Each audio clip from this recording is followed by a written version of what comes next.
On today's show, oh baby, Boban is back. we back. Isaac Harris is back with us. We got the Mavericks, another win over the Grizzlies. They clinched the season series, and the defense is real, Isaac. Are the Mavs going to the championship? Let's go. Let's talk about it. Okay, we'll talk about it on today's Locked On I'm Mavs. Luka Doncic, and this is Locked On Mavericks podcast. Dallas Mavericks are NBA champions. Bang! Bang! It's good! And the Mavericks have won the game! If you don't believe, you shouldn't be here.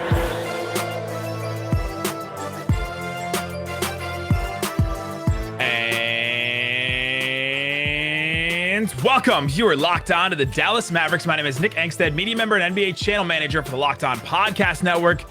Thanks for making Locked On Mavs your first listen every single day. Remember, we are free and available on all platforms, and we're about 580 subs from 10K on YouTube. Had an incredible week on YouTube last week. Thank you guys, everybody, for tuning in and joining me. As always, my co-host, contributor, writer, Mavs.com, the one more thing king, the we back boy. What you got for me, Isaac Harris? So good to be back. I'm Oh. rejuvenated. I'm ready. I'm ready for this finals run. I'm ready for this trade deadline. But seriously, you more than held down the fort. I mean, some great guests, some good pods. The Mavs I built like an ensuite on The Mavs kept on winning. I tried to. I took the past week off from my full-time job. I was back in Kentucky with my family. Got to see some snow, which is great. It was amazing. But shout out to the people who reached out, because like some people thought I was like legit something wrong. DM, like I fired you. got some like texts from people, like, hey man, you doing okay? I haven't heard from you. I'm like, my heart was warm.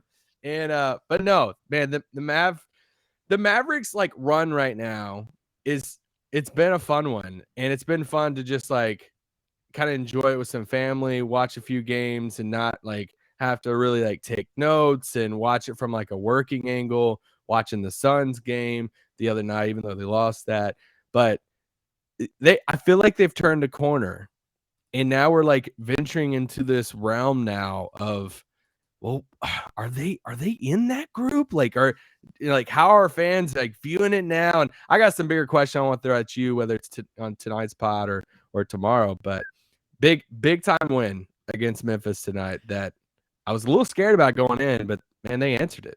Mavs get a win 104-91 against the Memphis Grizzlies.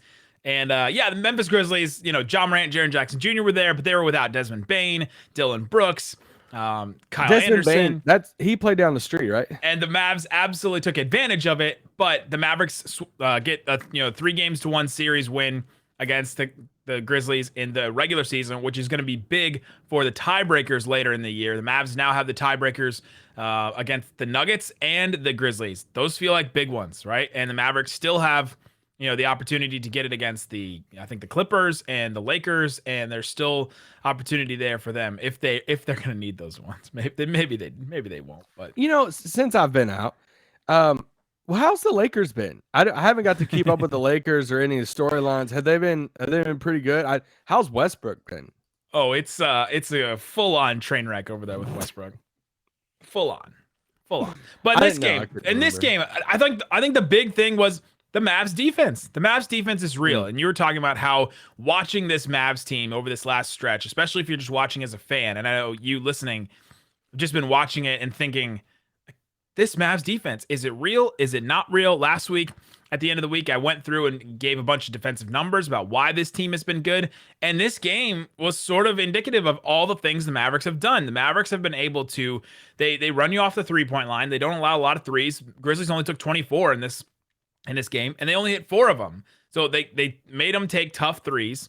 They make you take a bunch of mid-range shots, and they allow like an average amount at the rim. And usually they're not great at defending the rim, but Kristaps Porzingis in this game erased all of that. He was incredible around the rim. He had 6 blocks, and he honestly probably should have had like a couple more because there were times when he was just like altering so many shots at the rim. There was a play where Ja Morant just drove down the rim. I think it was in the third quarter. Ja Morant drives It goes right at the rim, and Porzingis doesn't get counted for a block, but Ja has to completely change his shot and then misses the rim entirely because of Porzingis, impeding his advancements there. And that doesn't count as a block, but it counts as Porzingis definitely taking advantage and being an incredible, good defender around the rim. It's to me the best game I've seen Porzingis play as a Maverick, as a defender. He had, the 6 blocks tell it, but it doesn't even tell the whole story. Yeah, the line of, hey, I'm gonna prove people wrong. The counter to that, or the other angle to that, is like, hey, I'm gonna prove the people right. KP post game, I'm gonna prove Anthony Edwards right tonight. Making him proud, but making Ant proud. Shout out to Ant, who called him the best, rim protector in the league. I mean, KP played. He defended. I mean, like you say, he defended the rim tonight. He had a block in the second half. I want to say it was on Jaren Jackson. I just didn't even think he had a chance at getting just the angle he had, and he got it around the rim. And he just changes so much whenever he can do that, and he's healthy. He's moving, quicker. Has Luka lost weight? Like, I mean, he's been running around a lot. He looks slimmer, and I feel like it needs to be mentioned. No one's asking about that unless I've missed it, unless it's happened. I've caught a few pressers here and there over the past week, but it was just a note that I made when I was watching, I think, the Suns game. I looked at it, I was obviously watching him tonight too. I feel like he's lost some weight, and I feel like it's something that I think this will come out over the next few weeks of, and I could be wrong. I think somebody will ask, I think somebody will do a little digging, and some little report will come out, and it'll be like, hey, quietly, Luka's dropped down 25 pounds. Luka's dropped 10 to 15 pounds over the past month, and it's factoring into his defense, conditioning. I mean, what did Jason Kidd praise tonight at the very beginning, at post game? His defense. Like, he thought he played. He's like, I don't want to tell him that. I want him to know this, but he had a really good game defensively too. And he finished. I mean, he finished with 3 steals and a block. Like, he is getting in there, and he's closing out, and he's doing things that don't even show up on the stat sheet defensively as well too. I just hope that comes out if it's true. If my eyes are deceiving me, then whatever. But I feel like he has. I feel like he's quicker. I feel like he's healthier. I feel like he's slimmer, because we all know that storyline that happened and it was true. Like, it wasn't a false narrative type made up thing. It was true. But I want him to get that credit, and I hope it does come out of, man, this dude really flipped a switch and said, okay, we need to take this next step as a team. And so anyway, I feel like he has. I could be wrong, but I feel like he has. Well, and he's looking just better overall right now. I mean, his last couple of games here, he had the 40-point game. He had the game against the Suns that was really good for the first 3 quarters. And then he had this game, 37 points, 11 boards, 9 assists, 1 assist shy of a really good game for Luka. Hit a couple of threes. One of them was taken off the board because of a shot clock violation. But he technically hit 3 threes in this game.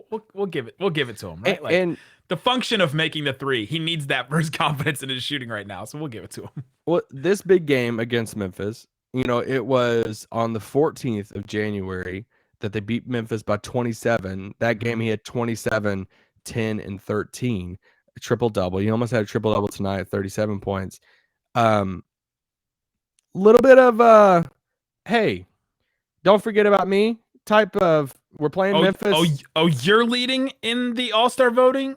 Oh, you are, John Morant? I felt that. Oh, maybe coming up after the break, we can talk a little bit about, I want to touch on a little bit about Ja and Luka. He's back and already teasing into breaks. Let's go. I want to touch a little bit on that.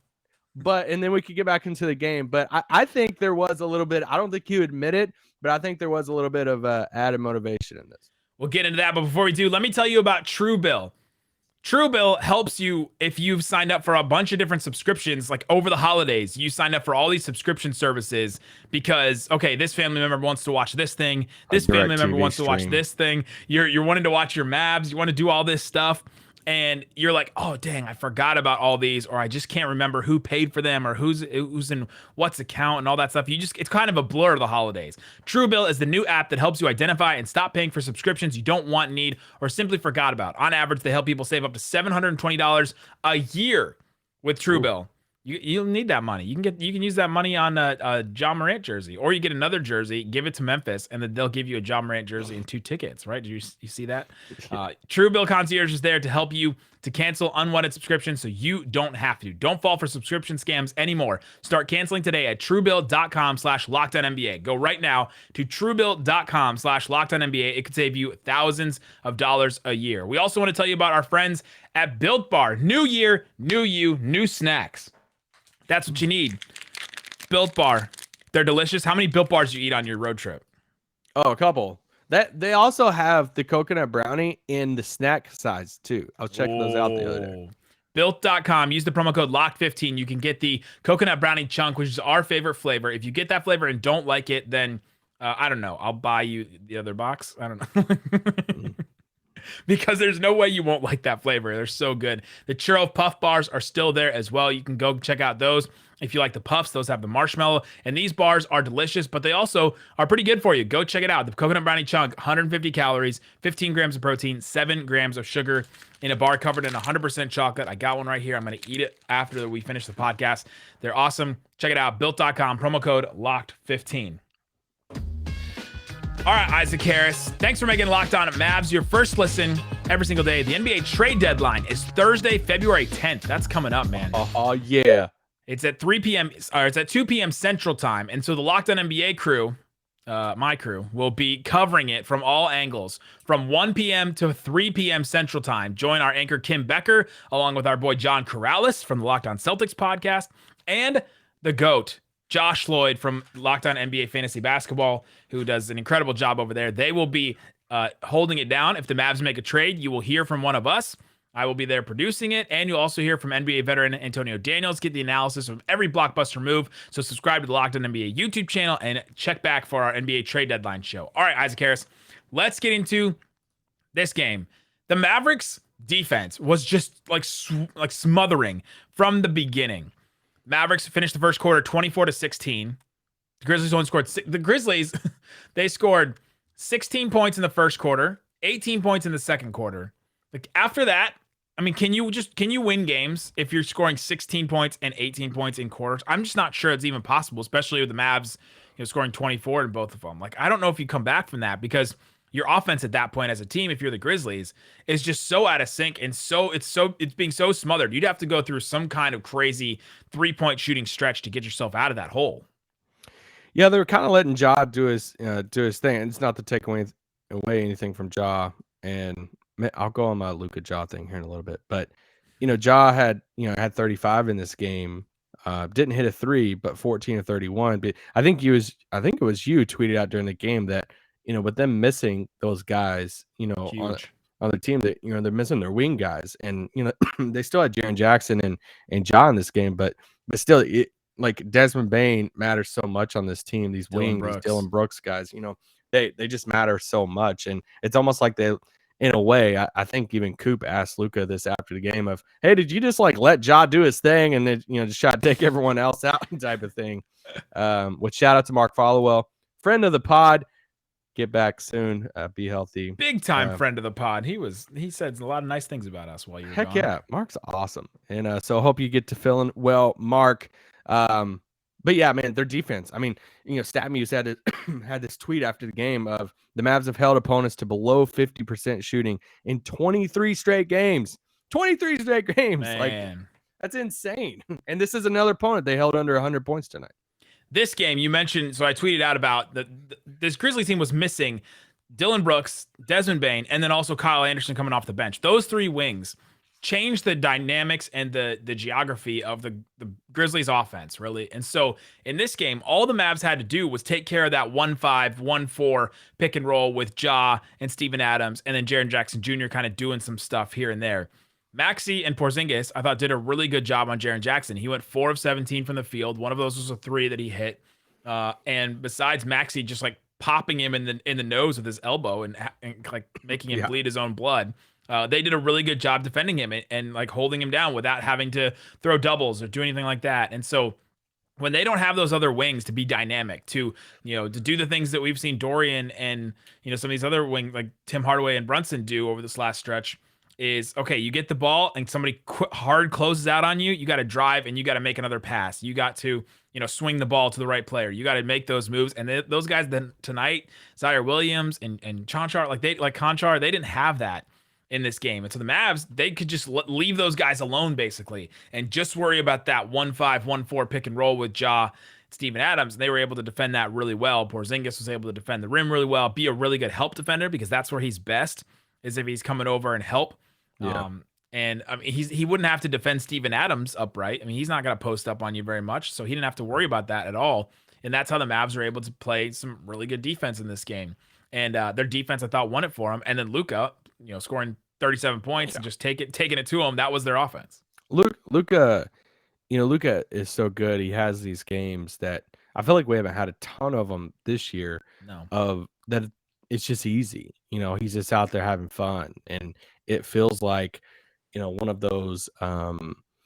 It feels like you'd have those like parent or the teacher versus like the high school team, and with like an assembly or something in school, and like the whole school's watching. It's like this fun, and the best players are out there. The basketball team, they're like scrimmaging the teachers or something, and the best players just like kind of like laughing, having fun across it. Like that's how I felt like Luka was playing tonight, and he was just having Grizzlies fun. The teachers or the high schoolers?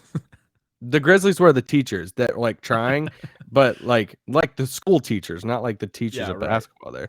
But Luka, I mean, he's just like smiling. He's just like laughing throughout the whole game, like, and making these ridiculous passes. Like you can almost like tell it early on in some of these Luka games where like, oh, okay, you're throwing these passes with, like 9 minutes to go in the first quarter. You're already laughing and throwing these passes right now. Like it's going to be one of those nights.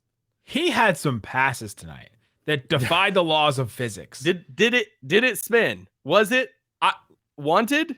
Like, was that Angelina Jolie? Like, I think he curved the bullet on a couple of those, because there's just no other way to describe what he did. So Luka in the maybe it was the camera in the first quarter with 7 minutes, he drives and goes post, and then two players come over to double him, thinking that he's going right at the rim. So they both go vertical on him. Luka holds the ball until he's coming back down to earth. And then he spreads his legs out so his landing is like delayed. And then he chucks the ball over. And you think the ball's going to Maxey, who's standing about 2 or 3 feet, 4 feet inside of the 3-point line. You think that's right in his line of sight. You're thinking, okay, Luka's throwing this ball to Maxey. He's defended by Ja Morant. Maybe Maxey gets off a little, floater or something there. But instead, it curves around Maxey. Maybe it's just the angle of the camera angle, but it looks like it curves around Maxey, goes to Dorian in the corner, and Dorian hits the 3. Like Luka did that a couple times in this game, where he hit some guys on some passes where you're like, oh, there's some mustard on that. There's some extra English on that. I don't know. What's that? Tell me in the YouTube comments. Tell me a condiment you use in Slovenia. I don't know if are they big into mustard in Slovenia? I don't know. But let me know. Put some extra. I don't know. Tell me a condiment. Okay, Luka Ja. I'll do this, and then we can go into the third break. Second break, but second break, third segment. Let me shake the rust off. Yeah, the rest versus rust. I love Ja. And Ja's one of my favorite players in the league to watch. Like if I had to do like a top 6 to 8 players that I enjoy watching outside the Mavs, Ja's one of those guys. I think this has the potential to be one of the like a cool, really good rivalry for like the next few years. Of like, it has the potential, right? Like I think Ja can be that good. Luka is obviously that good to where like we could like set back and be like, oh man, Grizzlies Mavs matchup, and look forward to it, and look forward to Ja versus Luka. It'll be like a lot of fun. What I've been in, the All-Star voting has kind of created this thing. What I don't like is we have to, for some fans, for some Mavs fans, of like, now we got to be against Ja. And like we got to try to take our shots against Ja because Luka's going against Ja for that like all-star spot. And now we got to like try to dissect like how Ja's like not Luka and all this. And like it's just the same thing as Trae Young all over again. But it's not like the Trae thing. They're always going to be linked. Like I get the Trae thing, like because it was the trade, it was draft night. Yeah, there's a Horcrux there between the two of them, right? Like there's some there's pictures of them on draft night wearing the opposing team hats. Okay, so like. Yeah. that will always be linked. And then, just a hostile part of, some of that fans, some of the media that covers Trey, that's not even really media. It's just his fanboys and, Mavs fans and everything talk soon. And that is, I get that. Okay. I get that. I don't get the Ja stuff of Ja deserves to be an all-star starter. Luka Doncic deserves to be an all-star starter. Only one of them probably will. And I'm not going to be upset about it either way. I just don't like the Ja versus Luka pit against each other because I love both of these guys. And I will be thrilled if this becomes a rivalry over the next few years because it'll be a lot of fun. They're really, really good young players. Okay. That's my thing. I just want to say that. It'll be fun. Coming up, what else stood out to us in this game? Luka, how has he been going on this little run here? How is he really starting to bounce back and look like an MVP? Luka, again, who is struggling for the Mavs. What other contributions did the Mavs get in this game that gave them the win? We'll talk about that coming up. But before we do, let me tell you about betonline.ag. If you put down any money on any of these NFL games this weekend, you were sweating it out big on betonline.ag. But they already have the championship games ready there for you. Kansas City Chiefs against the Cincinnati Bengals. My Cincinnati Bengals. They open up. The Chiefs are a 7-point favorite at home. Ooh. That's a pretty big split right there. The Rams open up as a 3.5-point favorite against the 49ers at home. So if you're feeling good about either of those teams, go ahead and put some money down. If you think the Bengals can pull the upset, or you think they can make it a close game and keep it within 7, then boom, go ahead and put some money down. Use the promo code LOCKEDON. You'll get a 50% welcome bonus with your first deposit. So you put down $50, they'll give you 25 extra. You can put down on it, and then you can win even more. Check it out, betonline.ag. Use the promo code LOCKEDON. All right, Isaac Harris. The Mavericks won this game. They took care of business with their defense. And honestly, it didn't feel close the whole game. And the Mavericks have kind of owned the Grizzlies a little bit here over this last couple stretch. Now, there's been guys missing out here and there, but Luka missed a game. There's just been all kinds of weird stuff with everybody missing players. But the Mavericks feel good about a team like Memphis. And then now the Mavericks have this tiebreaker. In a series against Memphis, how confident are you the Mavs would get a win now? Like a win or like let's say that they're the 4-5. Yeah, we got that. You're feeling confident about that? Yeah, I'm pretty confident in that. What makes you confident? What about this Memphis? What did you see in this game, or what have you seen in these last couple of games that makes you confident about the Mavs if they were to face Memphis in the playoffs? Well, we got the best player in the series in Luka. Pretty easily, I would say. Like, Josh having a really good season. Let's not take anything away from him, but Luka's the best player. Yeah. Luka's the best player, and I just believe in their defense in that. And like, I like Taylor Jenkins, but like, how many times to bring in NFL here? How many times can Cooper Kupp get open? Okay, I just don't understand how some people how teams don't guard Cooper Kupp in American football here, and in the same way, like, how many times does Luka and them have to put Steven Adams in a pick and roll? Like, they just pick and rolled them to death some in the second half. And I'm like, I mean, I'm fine with it, but I'm like, at some point, make an adjustment. I mean, Coop was like calling them out on the broadcast of like, well, why are they switching still? I can't believe this. What are they doing? I love curmudgeon Coop when he just like gets like bombastic about something. He's like, what are they? I can't even. Harp had a moment where he said Tim Hardaway, he thinks he's going to be one of the most important pieces for the Mavs over the second half of the season. But I mean, you know what's in the second half of the season? The All-Star game. I promoted it earlier in the trade deadline. Hart may not be right. Hart may not be wrong about that. but no, yeah. I mean, if they face each other in playoff series, I mean, don't look now, but the Mavs are only 3 games back from our boss's team, the Utah Jazz. They're 3-7 in their last 10. They're having a moment right now. Like, what if they catch the Jazz coming up? Like, that's something we all didn't. They can. They're 3 games out. I know. It's wild. They're only 4 games back from Memphis now. Yeah, it's insane to think about that. But if they face Memphis in a 4-5 matchup, one, I'd be like, thank God it's not the Clippers. I'm just so sick and tired of that crap. Yep. But yeah, I mean, you'd definitely be a little worried because Ja, and I do think Jenkins is a good coach. I like their depth if all them, if they're all healthy and stuff. And Dillon Brooks, I mean, he's just gonna be annoying on Luka in a playoff series, and he'll foul out in like, I don't know, 16 minutes. But I'd be confident though. Snarky Isaac coming back from vacation. Yeah. Did you know Desmond Bane went down? He went to school like right down the street. Yeah, I think this game, and I think one of the keys is Porzingis. If Porzingis can be this good like he was defending the rim against some of these guys, then I think that's so big for them. And yes, Steven Adams playing and having to play a big role for them does make it easier for Porzingis to play the type of defense that he did, because he's in the same areas of the court that he plays good defense in, right? Like he doesn't have to go out on the perimeter and guard guys. He doesn't have to guard a Jokic or an Embiid, somebody like that one-on-one. He doesn't have to do those things. He can be kind of around the rim as that help shot blocker and be incredible at it. And that's what he does best as a defender. That's what he's always done best as a defender in the NBA.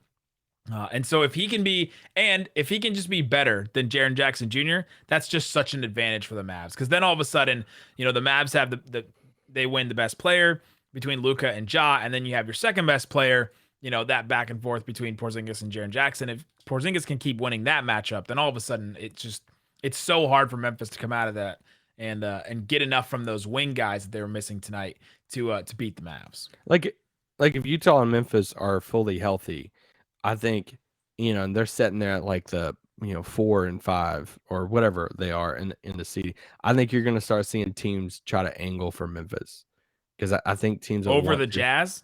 Yeah, I think. I don't think either. So the teams that would be angling are the Suns and the Warriors. I don't think they care about either one of those teams. I think they would beat either one of them and just be confident in it. I mean teams like like Dallas, Denver.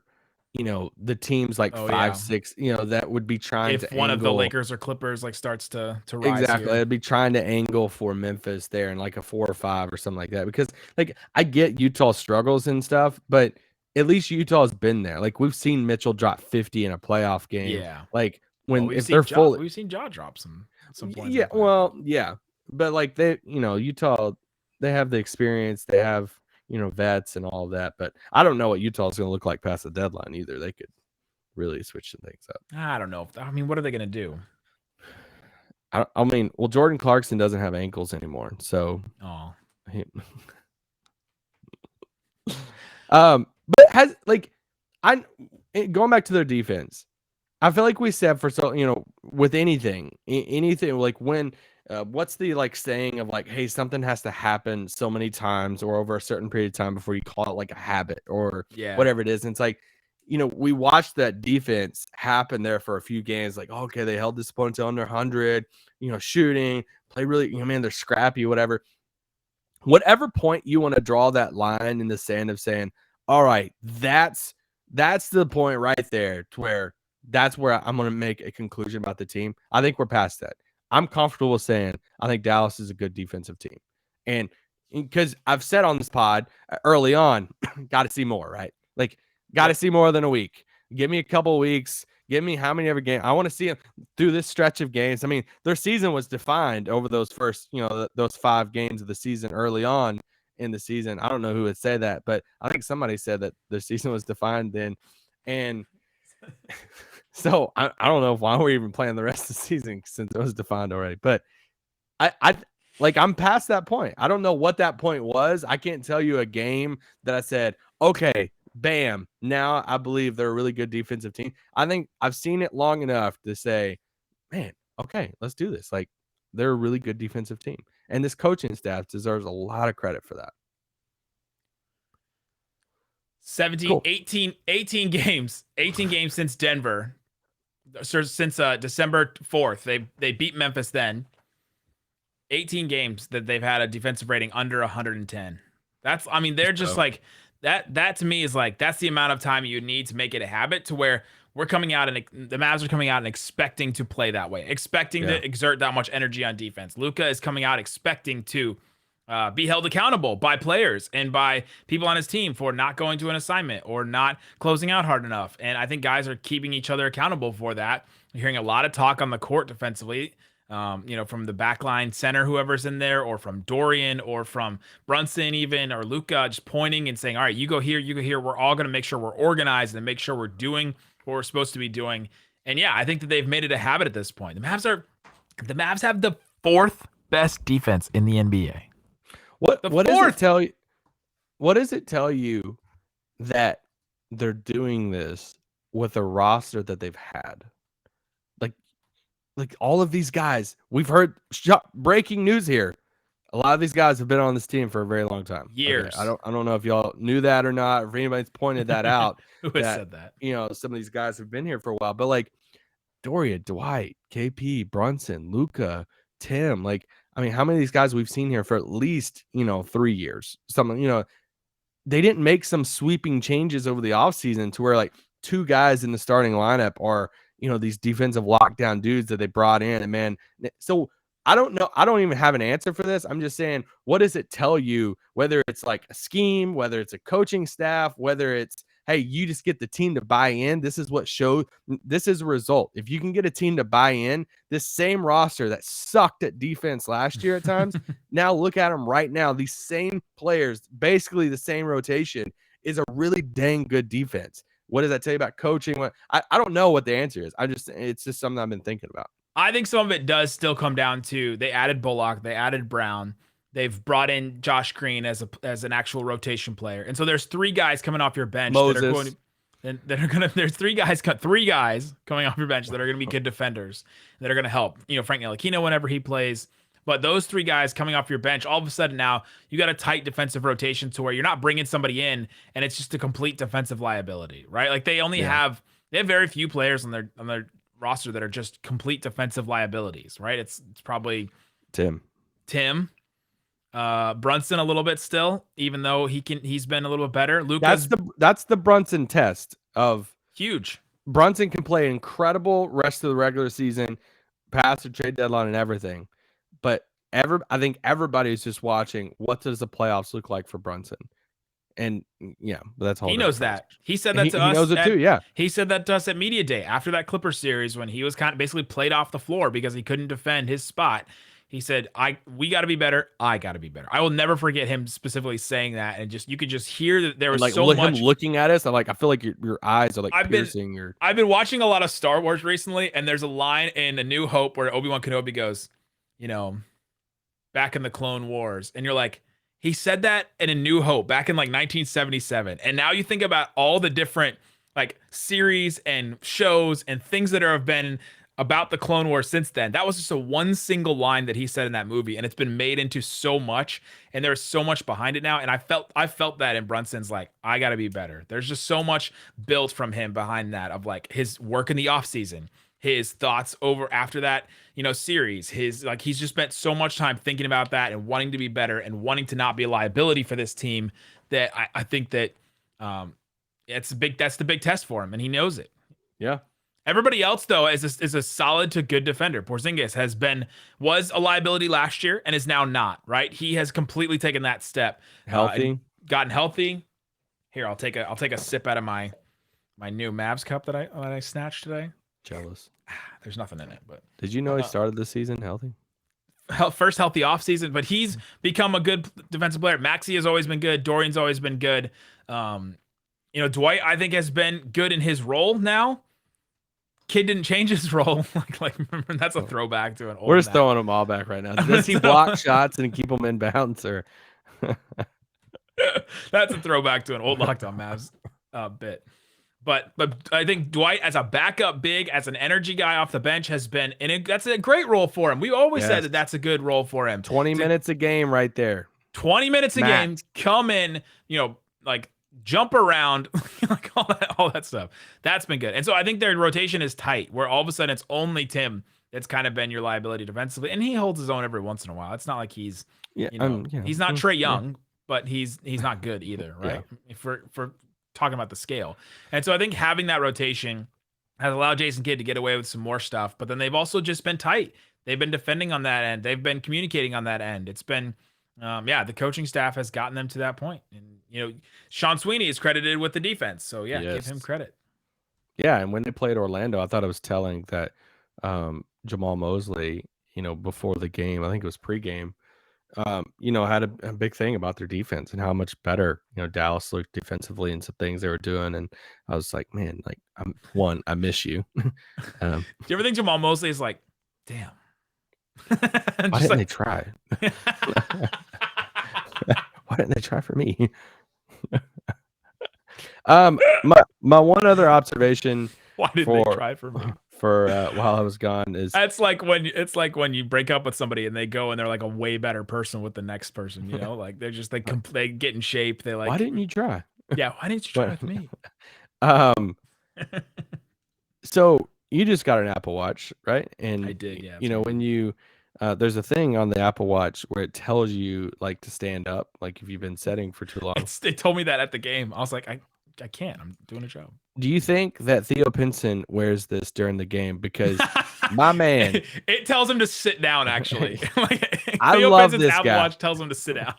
Dude, there are so many times in this game, in any Mavs game, that the whole bench is sitting down, Jason Kidd included, and Theo Pinson standing up, like hollering at people, and I'd never leave this team. Theo. Between him and Boban, they should just keep those two guys forever because the camaraderie and the chemistry kind of hinges around those guys. It feels like they're just always Boban's there. Like, it hurts my knees too much to stand up, but I love everybody. Well, the crowd at the end of the game is chanting, "We want Boban.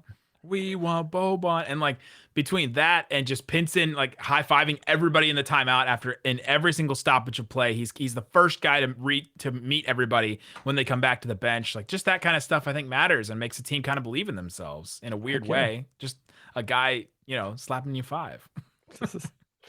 Love you, Theo. Don't leave. There you go, guys. We will be back. Isaac is back in full now. We have both done our vacations, so we won't be out for a while. We got this stretch run coming up. So we got some the Mavericks have just Rick gone. Comes to town on Saturday. The Mavs have now gone through their tough games here. They played they played the Suns. They played the so now they have the Warriors coming up on Tuesday. That's a tough I was gonna say this. Yeah, this is the last of the tough games here. Warriors. The Mavericks will play there on Tuesday. That is a big one. Tuesday or Wednesday? It's Tuesday. Okay. And then after that, the stretch gets easy. So there's one more game. We'll have it all. We'll break it all down. Guys, thanks so much for listening to Locked On Mavs. Now make Locked On Bets your second listen today. Go check it out for the NFL stuff they'll be breaking down and get your money. If you want to bet on betonline.ag, you got to listen to your boy Q and Lee Sterling for all the best expert analysis and insight on Locked On Bets. Guys, thanks so much for listening to Locked On Mavs. Peace out. Boom!